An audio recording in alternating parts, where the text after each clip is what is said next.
They may have told you, we're not going to talk about awards, accolades, record sales, and all that stuff.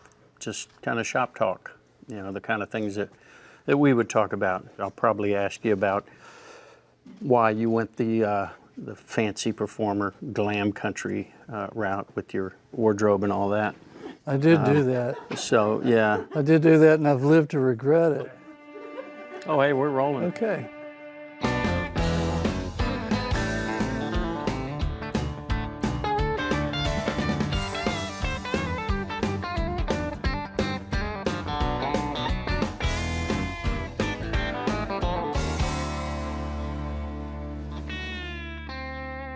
Welcome, I'm Clint Black, and tonight I am talking in circles with an actual living legend, Rodney Crowell. Thanks for being here, Rodney. Thank you, Clint. Thank you. Yeah. I know, he's looking at me. I am living. He's living. That's all he's going to cop to, is that he's living. But I don't throw the word legend around casually. I use it for the guys that were already doing it, going as the Willie Nelsons and the Johnny Cashes and myself. I use it loosely. No, I'm kidding. But I don't throw it around loosely, and you are one of them. And I came by a lot of your music indirectly through people that I already knew who said, you gotta hear this song. Some of those people were like Waylon Jennings, Emmylou Harris, Bob Seger, Van Morrison, the Oak Ridge Boys, Johnny Cash, Jimmy Buffett, Crystal Gayle, Alan Jackson, and that's just... You forgot Foghat. Foghat, I did.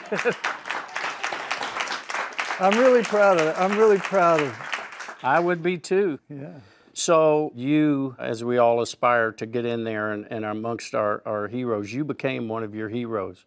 You were not only in there amongst them, but you reached that sort of status for all of us, all of your peers in the industry, from having done so much with your music yourself, made so many great records, but so many other people who were just huge, important people to me that I'm looking up to and going, man, that song Bob Seger wrote, Shame on the Moon, that's a good one. And then you go, wait a minute. Here's a story on Shame on the Moon. Out in the desert in Palm Springs, there was a restaurant called Shame on the Moon. And I was out there with a good friend of mine, Sterling Ball. You know Sterling. So we're driving, and he says, I want to show you something. And there's, Shame on the Moon restaurant. So we went in and we stood there, with the receptionist, the greeter, and Sterling says, this man wrote the song that this restaurant's named after. And the greeter says, no, he didn't. Bob Seger wrote that song. Seger wrote that. And of course I'm going, come on, let's go. Come on, Sterling, let's get out of here. He said, no, he says, no, come on, Sterling, let's get out of here. This is not going to work. And he kept on. He finally wore them down and got them to maybe halfway accept that I might have written that song. But later on, we went back and they had a second restaurant called Blame It on Midnight, which is another part of the song. And I said, I'm not even going in this time. It's got to get pretty heady after a while, growing up in Houston, playing those bars, and ending up with these legendary performers. Well, I'll tell you, more daunting than that, my dad was a local hillbilly singer on the east side of Houston, had a small outfit. And he had a blind drummer named Bat Putnam. Well, they got a little bit successful and they got a little bit difficult for Bat to get around, so my dad, and Bat quit the band, J.W. Crowell and the Rhythmaires.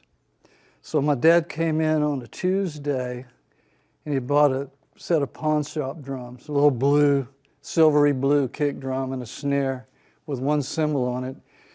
He came in the house and I'm looking at him all quizzically, and he got a kitchen chair and some phone books and said, okay, sit down here. He said, I'm going to teach you how to play drums. And I said, no, you're not. He said, get out of the way. So he sat down and he showed me how to play a shuffle. And I said, oh, okay. So I got on it, and he said, okay, play the shuffle, so got it going a little bit, and he says, okay. And so Friday night I was playing in a club. That right after. That was Tuesday, and on Friday night I was playing in a club called Red Bluff Sally's out on Red Bluff Road, on the east side, Pasadena. And it was a train wreck of all time. And I'll never forget, and my dad said, look, he would stand up there and he knew all the songs, and he really prided himself on keeping the dance floor full so that people would give him tips, So he said, look, if you get lost, just watch my foot. So whenever I'd get lost with what I was playing, he'd be patting his foot. So I'd be like, and it kind of ramping up like jump rope. And I look over, and the other musicians, they have this freakish smile plastered on their faces like, ain't he cute, It was bloody awful. So I kept that gig for about 6 months. I thought, well, Grew into it. Boy, did I grow into it. I grew out of it too. Yeah. But your question, when you mentioned that, that made me think of that as like talking to Johnny Cash for the first couple of times was nowhere as scary as that first night at Red Bluff Sally's in Pasadena, Texas. I got off on the wrong foot though with him because I was living out of wedlock with his daughter in Hollywood. That'll do it. That didn't go over so well for a while. John I was around him once. Really nice. I mean, he really made me feel comfortable. And, a lot of times when you're meeting your heroes, all you can think of is don't say something stupid, which I'm prone to do. So, But he was great. He made me feel just great, fantastic.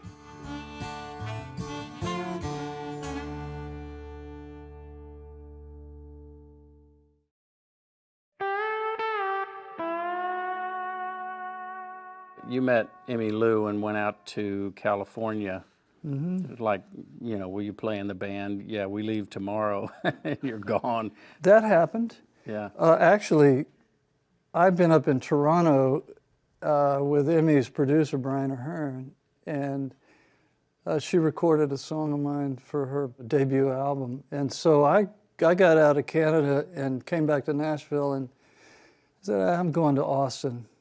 And so I moved down to Austin, took my dog, and got there right after Thanksgiving in 1974. And then in January, Emmy played Armadillo World Headquarters and called me and said, hey, why don't you come down and sing a couple of songs? I'm there with the band. So I did, and then after the show, she said, hey, I'm going to LA tomorrow, and I got an extra ticket. You want to go? I said, yeah. I'll go. I mean, I had no plans to go up until that moment. And that was 1975 when nobody songwriter could travel across the country on somebody else's ticket. And that's how I went up in LA. Stayed there for 7-8 years. You want to hear how you'll like this story. I think this is how I got to Nashville. This is cool stuff. There was a producer in Pasadena, Texas. Pasadena is a little, town that adds to the greater sprawl of Houston, Texas. So buddy of mine, Donovan Cowart, and we stumbled into this producer in Pasadena. Why there was a record producer in Pasadena, I do not know, but he had recorded the 13th Floor Elevators and a lot of that Houston stuff at Gold Star Studios. We didn't know any of that. He just threw a recording contract at us, and so we drove over to Crowley, Louisiana to J.D. Miller's studio and recorded a bunch of really lame-o songs. So much so there was a steel guitar player there named Pee Wee Whitewing who had played with Hank Thompson.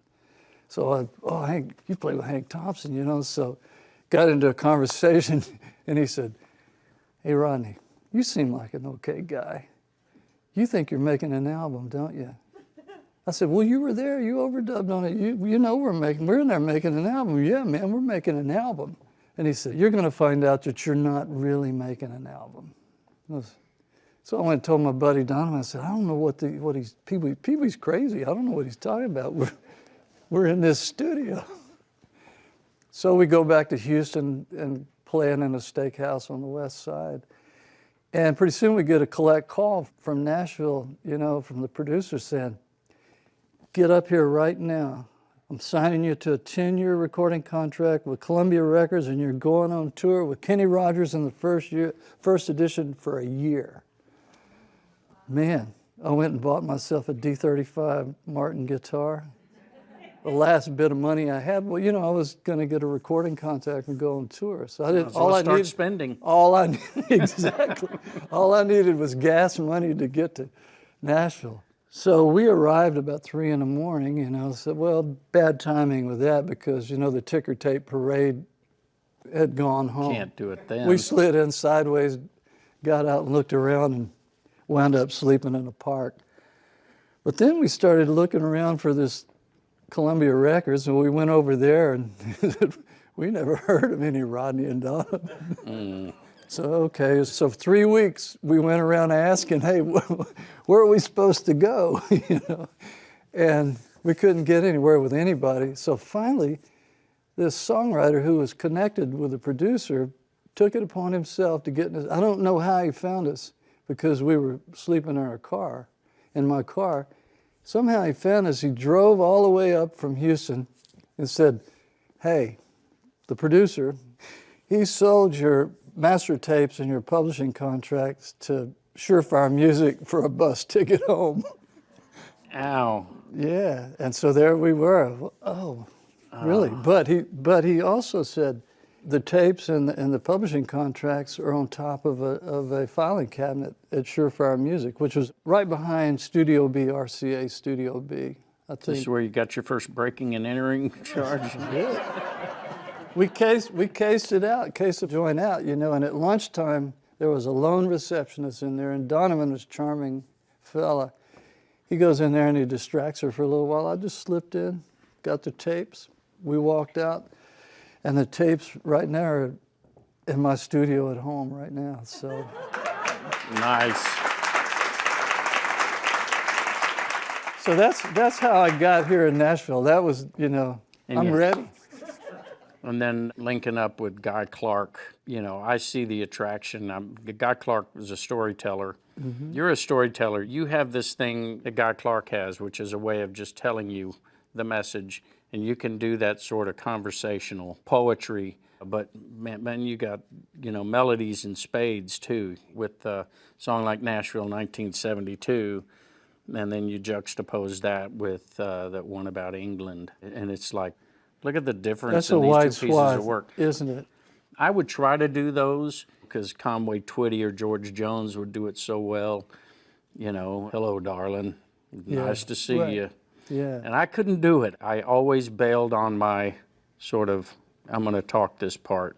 I'd get in there and bail on it. When you're writing a song, do you say, you know, then I'm just going to kind of talk this one through? Early on, you know, after Guy and I we became pretty close friends, and Guy was generous. Townes Van Zandt was around a lot too, and Townes was so darn good, and he was competitive, you know, so Townes didn't give anything away, and it's like, and nobody could touch Townes on the streets of Nashville at that time, except maybe Chris Christopherson, and he'd already flown away to bigger and better things.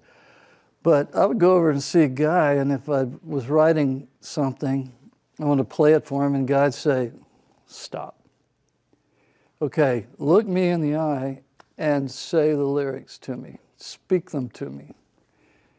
And Guy had these, like, you know, magic eyes, you know, all-knowing eyes, you know, so I'm there with my new lyrics that I'm quivering, and what would happen is when you got to a weak line that you needed to get rid of, you would just naturally avert your eyes. And every time I would avert my eyes from his, he'd say, now you know that line's not good enough. I know that feeling of, hey, listen to what I just wrote, and getting to a part and going, this ain't good enough. Ooh. You know, and they may be kind or they Whistling may be judgy. past the graveyard then, aren't you? Yeah.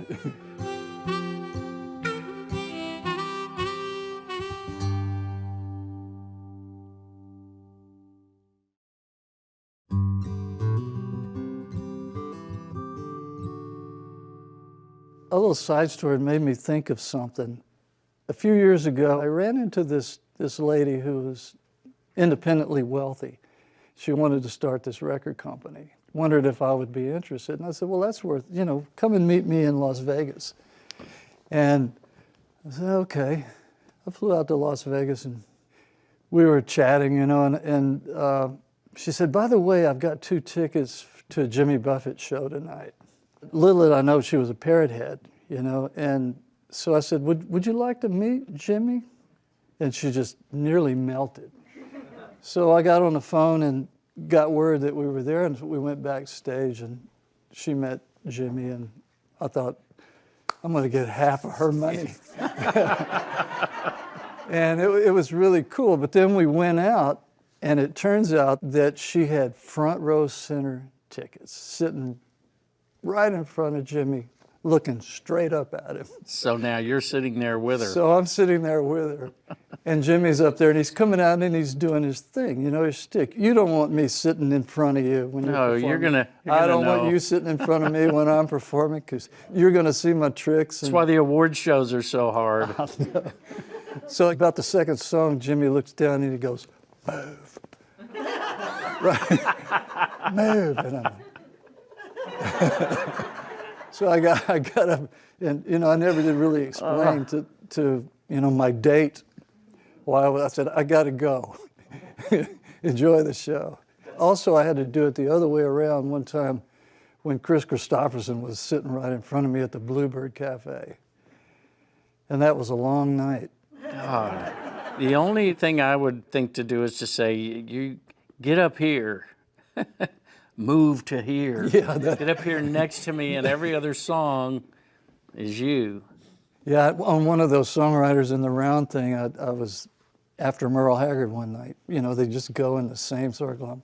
Please, let's reverse and go the other way. Yeah. So I had to follow Merle all night long. At the end of it, Merle said, hey, Rodney, I haven't heard much from you lately. He said, I wouldn't have wanted your seat tonight. It's funny. And I said, I can't tell you how bad I wanted to move. Yeah. When I look at your life and music and think about what it must have been like going back to all those people doing your songs, aside from even just becoming friends with them, I didn't imagine I'd be hanging out with, Buffett. My first hero was Hank Williams. And when I was a kid, we had one of those little record players, and 78s outside their Dutch sleeve just strewn on the floor. So they my mom and dad pretty much left me to that little record player, and I would play those Hank Williams 78s all day and all night and listen to them, just scratching them, just scratchy versions of Hank Williams. And I loved Hank Williams, and it was sort of a progression, from Hank Williams to Chuck Berry to Buck Owens, Elvis, and I was born into country music, from the beginning. It was the root music that was there for me. But, I was 13 when the Beatles came to America, and we're on television. We watched the Beatles, and I saw them, and it's like, and all those girls were screaming. So, I'm 13, I'm thinking, bingo. That. Priority one. That. So Get those girls screaming. So I paid close attention to that music. And about the same time, first Bob Dylan music came in, about 64, with Subterranean Homesick Blues and that stuff. And first time I heard that album, I couldn't get past the first cut. I played it over and over and over again. And around the same time, Willie Nelson had a local hit in Houston called I Never Cared for You. Do you know that Willie Nelson song? Yeah. The sun is filled with ice and gives no warmth. Yeah. Big hit in east side of Houston. To me, that's one of the great things about Texas, is that so many different music. The first stop from New Orleans, all the great records made in New Orleans, first stop was Houston, headed west, Yeah. Drop them off. So all of that music, I was influenced by it all, and I listened to it carefully, and still to this day I listen to music constantly. Where I live, I have some hiking trails, and at least an hour, 15 minutes of my day I'm listening to music with my headphones on, all kinds of music. It's never stopped keeping me riveted, you know, Yeah. to music.